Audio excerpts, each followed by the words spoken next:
Viewers, দেখুন কিভাবে একটা বিল্ডিংয়ের ছাদ ঢালাই দেওয়া হয়। ছাদ ঢালাই দেওয়ার সময় কোন কোন প্রক্রিয়াগুলো অবলম্বন করার প্রয়োজন হয়। যেমন যেটাকে আমরা সাধারণত কণা বলি, কণা, বালি এবং সিলিকন বালি এগুলো একটা ড্রামের ভিতরে দেওয়া হয়, যেখানে মিক্সার ড্রাম বলে হয় আর কি। ওখানে দেওয়ার পরে ওখানে ওগুলো মিক্স হচ্ছে কমপক্ষে 8-10 মিনিট একটা ড্রাম মিক্স হয়। মিক্স হওয়ার পরে ছাদের উপর থেকে একটা ড্রাম ফেলানো হয়, এটা ক্রেনের সাহায্যে। ক্রেনের সাহায্যে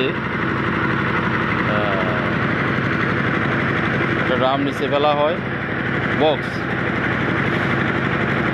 পুনরায় বক্সের ভিতরে মিক্সার এই মশলাগুলো দেওয়া হয়, কংক্রিটের মশলা দেওয়ার পরে আবার এগুলো উপরে নেওয়া হয়। দৃশ্যটা খুব ভালোই, আমার কাছে খুব ভালো লেগেছে। দেখুন কীভাবে একটা বিল্ডিংয়ের প্রক্রিয়া করা হয়। হ্যাঁ, এইভাবে ওখানে একটা ক্রেনের বক্সের ভিতরে ডালার পরে ওখান থেকে এবার যেখানে দেওয়ার প্রয়োজন ওখানে নেওয়া হয়। খুব সুন্দর একটা সিস্টেম।